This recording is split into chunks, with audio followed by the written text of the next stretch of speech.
FBI raids on pro-life Americans continue. The Biden administration is continuing to use the FBI as a Gestapo force. In Tennessee last week, there was an indictment of 11 pro-lifers. Among them was Paul Vaughn, a father of 11. His home was raided by the FBI, similar to, but not as extreme as, Mark Houck with his 7 little children. We're going to discuss that. I'm going to show you clips of that FBI raid, of Paul on Tucker, of the mother in the Houck case, of a bishop who has spoken up personally for Mark Houck. This is the John Henry Westen Show. Stay tuned.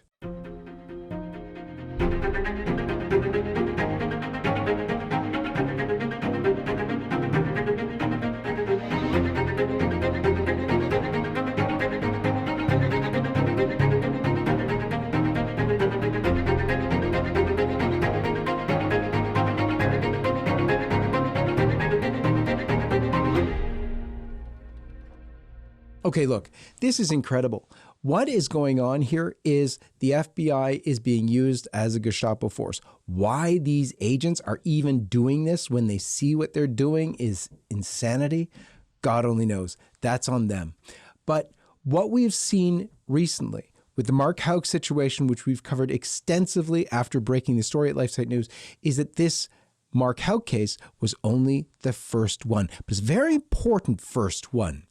And we'll get to Peter Breen, the lawyer in this case, on why it's important to focus on Mark Houck as the first case. However, just last week, a week after Mark Houck's case went all over the media, there's a new case of another FBI raid on a family, this time a father of 11 children, Paul Vaughn. Now, Paul Vaughn's wife was able to capture some video footage of the FBI agents after they had taken her husband out and put him into the vehicle to take him away. You can see that they were not very cooperative with her, not giving her details she was asking for, nor even their names. Check it out. But if you're not going to let me, then I'll just... No, I want to know why you were banging on my door with a gun.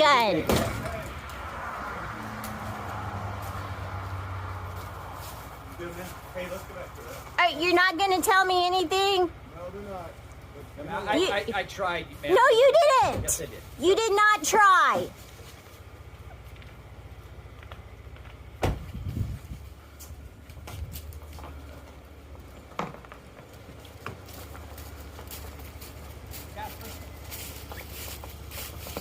This is not acceptable.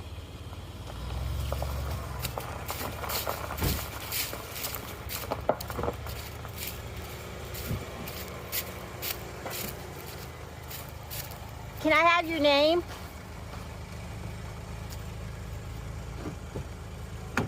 You're not going to give me your name? You're not going to give me any information?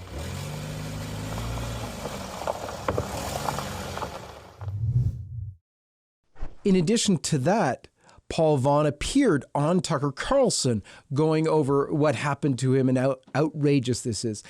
Check out Tucker's reaction. This is Tucker reacting to his beloved America being dismantled because basically the FBI is being used as a Gestapo force. Paul Vaughn, who was arrested in front of his many children, joins us now. He's joined by his attorney, Peter Breen, who's a senior counsel and VP at the Thomas More Society. Thank you both very much. Paul, first to you. I have to wonder, what did your children think of this? You know, there's various thoughts and processing going on as they're dealing with this and trying to work through what happened. Fortunately, as a Christian family, we do a lot of studying about historic Christianity and missionaries in the past and persecution that has happened in the church. So they're familiar with stories. They know there are people who have been martyred throughout history. They know they've been persecuted and picked on by bully tyrants just in other parts of history, just like they are being in America today. But you're not allowed to unleash the FBI on an entire religion, are you? Absolutely not. And don't think because they've been trained that makes it okay. When my kids go out to the car to go to school and the FBI pulls up armed, running to the door, and one of them goes to the kids and holds the kids with a long gun, outside of my driveway and does not let them go into the house, that is absolutely, as my wife said in the video, unacceptable. And So there needs to be accountability. Well, it's one of the most shocking things I think I've ever seen. I have to ask you, so the FBI, the Department of Justice, I can barely say that phrase with a straight face, is claiming that you're a violent extremist who is a physical threat to others. Do you embrace violence? Have you ever committed violence? What are they talking about? There's absolutely no evidence of that. The only place that is ever even seen is in the documents that they made up and used to justify in their mind and through the justice system. The ones that signed off on this needed some kind of justification in their own minds to go after peaceful people that disagreed with them politically. Peter Breen, thank you for working on this case, for defending Paul Vaughn. Do you think that this is actually going to go to trial? Well, Tucker, when you've got a federal prosecutor after you, I mean, we always have to plan for that. You know, Paul wasn't even arrested by the local police for trespassing, but those who did, who were arrested, were leaning on the tradition of Dr. Martin Luther King. He himself was inspired by Mahatma Gandhi. I mean, this is the great tradition of American civil disobedience, and it's not the sort of thing that you turn into a 10-year felony. Paul himself, we believe we have very strong defenses and hope to beat these charges at trial. And I hope you do so with a country that rises up on your side, because he wasn't even arrested for trespassing at the scene, and over a year later, they send the FBI to his house in front of his children. It's really just beyond. I appreciate both of you coming on tonight. Thank you so much. So remember, the first case in this scenario was that of Mark Houck, another family man, another great man. And this is the problem for the Biden administration. When you choose to go after pro-life activists, you're going to run up against some of the best people in America. Sorry, that's just the way it is. Listen, Mark Houck was, we all know, he was a great Catholic, a Catholic activist. He was part of this group Kingsman, which he founded, which is about combating porn and living a moral life. He was a pro-life activist who drove an hour and a half every week to go and counsel women, to offer them help in love and charity so that they'd keep their babies and not harm themselves with abortion. So these are the types of people that you're going to come up against if you're going after the pro-life movement. And this is who they are. In fact, you don't have to take my word for it, even though I was there, visited with Mark and his beautiful family. Take the word of Bishop Coffey. Bishop Coffey was a friend of Mark Houck's. Check this out. I can say that I have known Mark Houck as a friend. I'm going to guess about 35 years. So I'm pretty sure we met before I was in seminary, and I can vouch for him. I know people watching this all over the country and all over the world may not know Mark. They know the story and they want to help, but I can vouch for his character, the kind of man he is. He's an incredible guy. He's incredibly compassionate and motivated and dedicated and heroic and courageous. All the things you want to be, for a husband, a father, a friend, a leader in the Philadelphia pro-life community for many, many years. Mark is involved with a group called the Kingsmen, where they many, many years ago would get men in front of pornography places to have men stand up and be men and say, why are you supporting these awful businesses? And years ago, I went into the wild, which is one of Mark's things that he does with fathers and sons, where they go into the woods and they have this bonding sessions with fathers and sons, where they have Eucharistic adoration and mass out in the woods, where they bring in axes and saws and cut down old dead trees and transform an area into a literal outdoor chapel, where they have a beautiful mass, and then they tear it all down and it goes back to nature. And these weekends they have all over the country called Into the Wild. So as I said, I've known Mark for these over 3 decades. I have great respect for him. He's a tough guy. I know he played football in college, and I know he's worried about his wife and children. But what I can say with great sincerity is that they picked the wrong guy to mess with. And another difficulty for the FBI, or for the Department of Justice anyway, is that they're going to run up against not only great men, but also great women. Do you know that in addition to Joan Andrews Bell, the great hero that they already raided, they also went after Ava Edel. She's a concentration camp survivor. These are the types of people they're going up against. And another great lady that they're confronting is the wife of Mark Houck, Ryan Marie Houck. Now, initially, they couldn't do interviews because they weren't able to. The family was so devastated. But Ryan Marie has since been able to describe in her own words, as she did first to LifeSiteNews and our great reporter, Patrick Delaney. But listen to her tell the story herself of what happened that fateful day on September 23rd.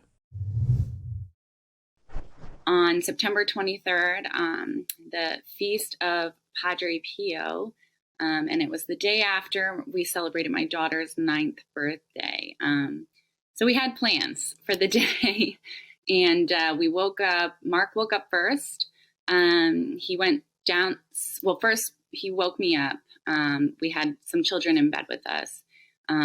So he went downstairs to put the quiche in the oven. We had co-op that morning, and I was about to get in the shower, and I saw red and blue flashing lights on our wall, right back here, and no sound, but I just saw the lights. So I went to the window to see if there was a deer that was hit, or, somebody got pulled over at the end of our driveway. And I go and I see our whole driveway and our whole lawn covered with, it had to have been at least 15 vehicles. In fact, once I had gone downstairs, I could see that they were around the side of my house and everything. Heavily armed, shields, helmets, vests, big, huge, long rifle type guns. And they were running all around the property and getting behind cars and doors. And then I start walking to the door, and I hear pounding on the door and somebody yelling. And Mark says, who is it? And they said, open the door. And he said, well, who is it? He can't see. Our doors are, solid. So he couldn't see what was out front. I'm the only one who actually saw what was happening outside before he opened the door.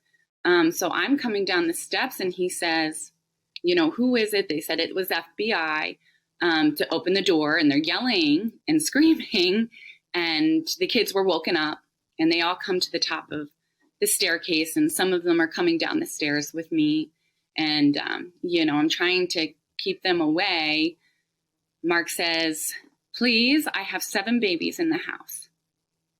I'm going to open the door. But please, I have 7 babies. And he just kind of pleaded with them twice. And so he opens the door, and immediately there's guns pointed at him, a gun pointed at me on the staircase, and then another gun over our threshold and pointed, kind of like scanning the home. Our children were right there. Our door faces our staircase. It's an open staircase. So, essentially they had guns pointed at them. It's hard to even wrap my mind still around that thought. So it was terrifying. The children are screaming and crying. You just figure one move from a 4-year-old and something tragic could have happened. He comes out, what's going on? And, they just immediately grab him and handcuff him.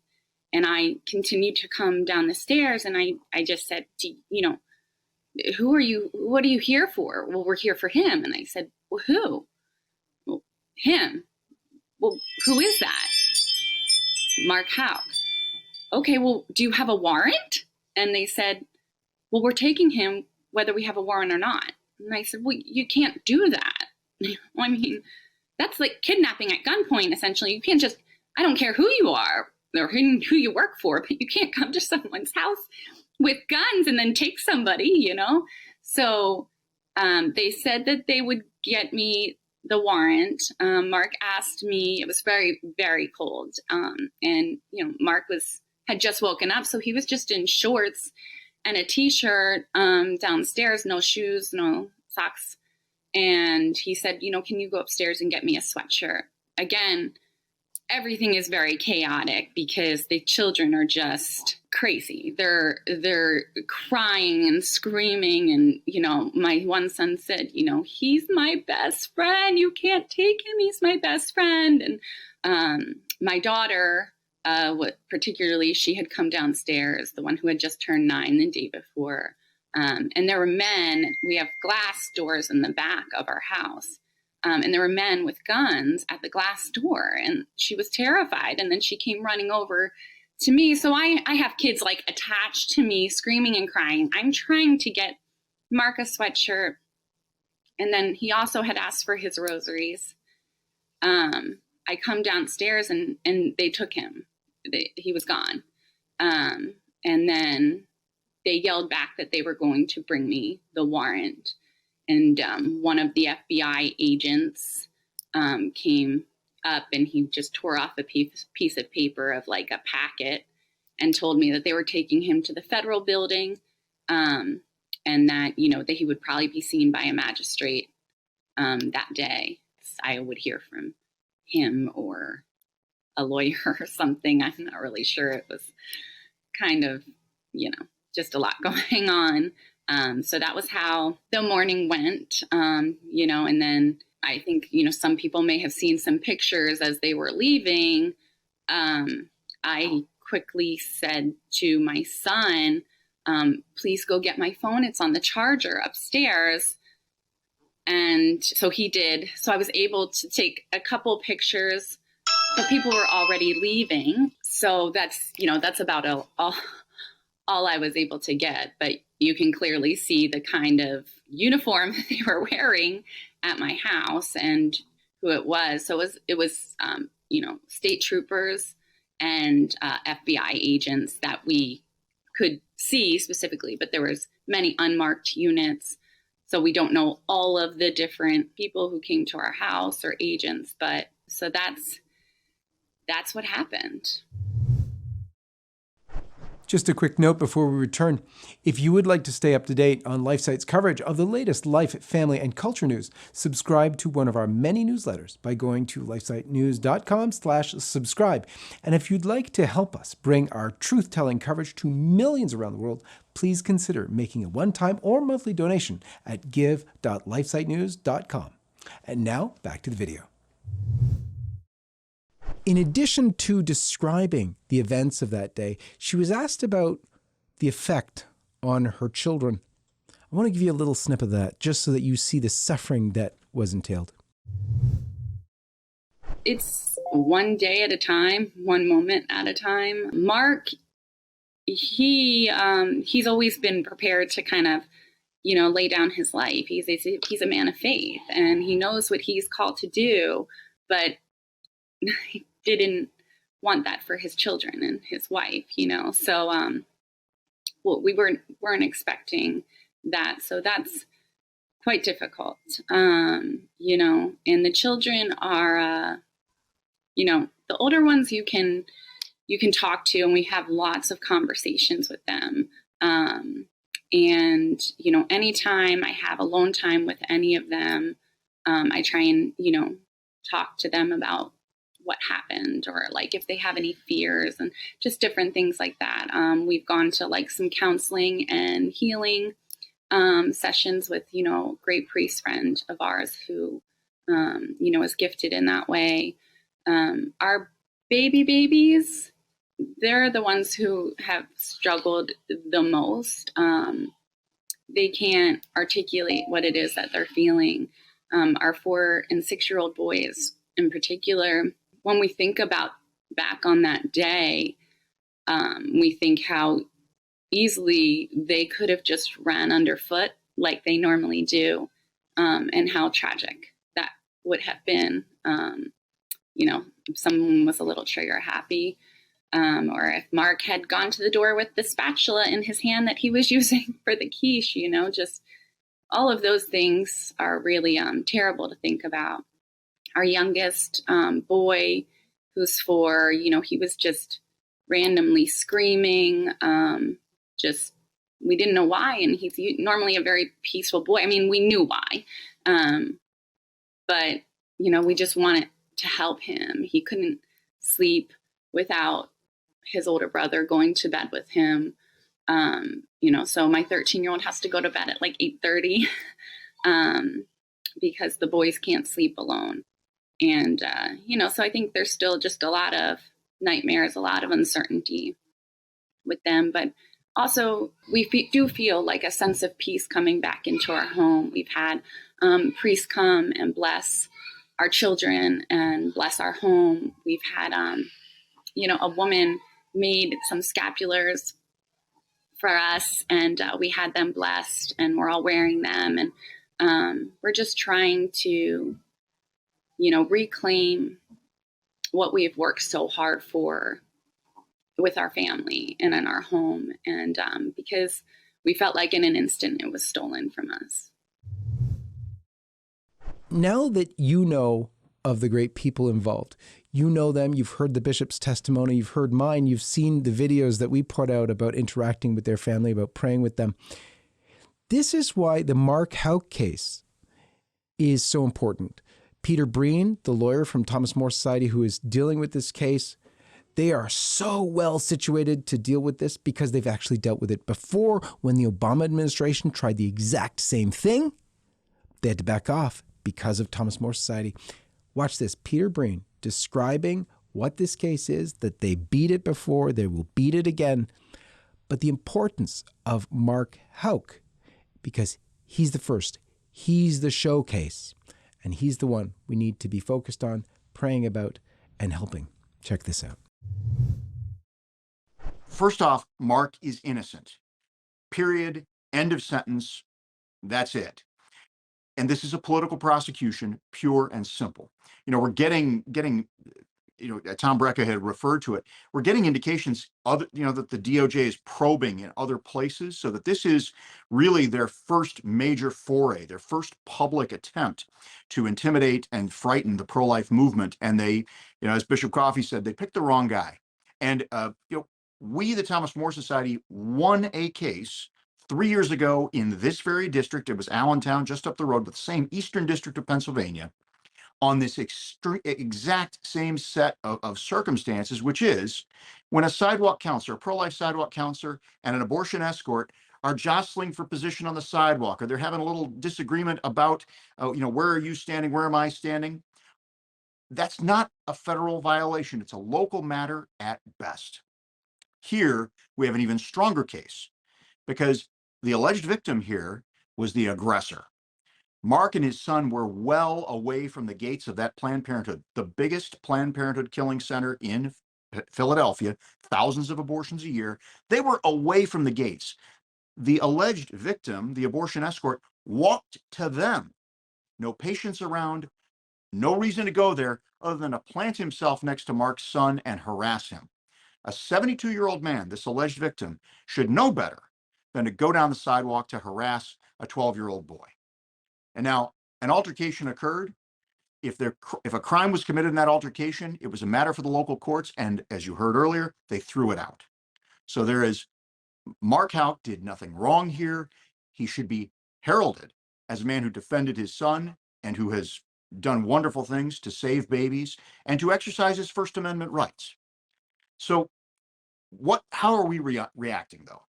When you have a federal prosecutor, they have a very high win rate. When they bring a prosecution against you, it is very difficult. It's a 95+ win rate. And you never know. When you get in front of a jury, there is always risk. So we want to mitigate those risks and give Mark the strongest possible defense.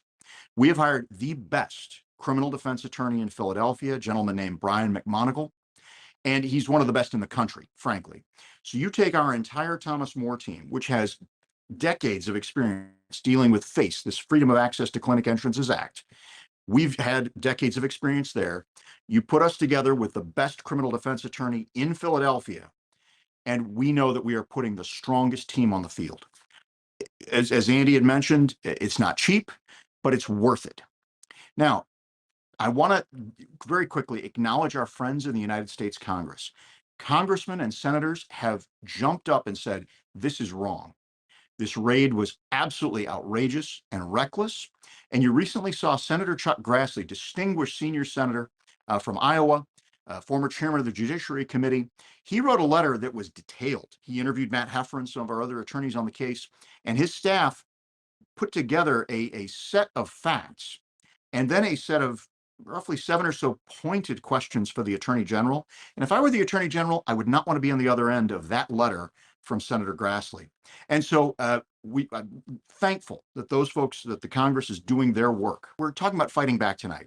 Why am I confident that we can win this? And why are we so adamant about giving Mark the absolute best world-class defense? Obviously, we want to give him a world-class defense generally, but right here, right now, this is the first big case from the DOJ. And you may remember, about 10 years ago, a little more, the Obama Department of Justice came after peaceful pro-life folks using the FACE Act, and they kept pushing and pushing and pushing. They did a year-long investigations of our good people, sidewalk counselors outside of the nation's abortion clinics, and they wouldn't stop until we beat them. So I was privileged to lead the team in Denver, Colorado, outside that Denver, Colorado Planned Parenthood, one of the largest abortion facilities in the world. We gave the DOJ a big black eye there by defeating their attempts to get an injunction against the peaceful sidewalk counselors outside that clinic. Our colleagues won a victory in Florida. And once those two high-profile wins came in, the DOJ retreated back to the hole from which it had emerged, that Obama DOJ. And we had essentially no problems out of them on this front during the entire second term of President Obama. So we hope to do the same thing here. Let's beat the DOJ, beat them soundly in a public case that everyone's following, and then, Lord willing, you'll have Merrick Garland, the Attorney General of the United States, called in front of Congress. He'll be there and have to answer those tough questions. Why did you put the Houck family in such danger? Why are you prosecuting this peaceful man for what is at worst a local matter, at best a local matter? And I hope that at that point we will be finished with our trial and we'll have gotten a not guilty verdict. And I hope the Congress will invite the Houck family to come down there. And so, pro-life Americans, we need to stand.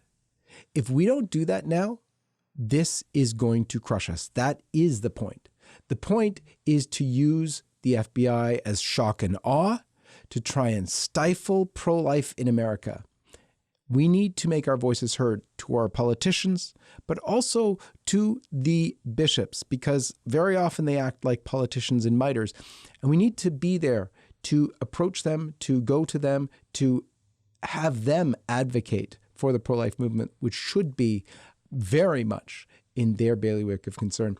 So indeed, let's pray. Praying is the most effective thing we can do, but we need to also act. We can act also with our wallets in terms of helping Thomas More fight this case. For LifeSite News, this is John Henry Westen. May God bless you. Hi everyone, this is John Henry Westen. We hope you enjoyed this video, and to see more like this, be sure to hit the subscribe button below to get all the latest content from LifeSite News. So check out our links in the description to read more, sign up for our newsletter, and connect with us on social media so that you can stay up to date with all of the latest life, family, and culture news. Thanks for watching, and may God bless you.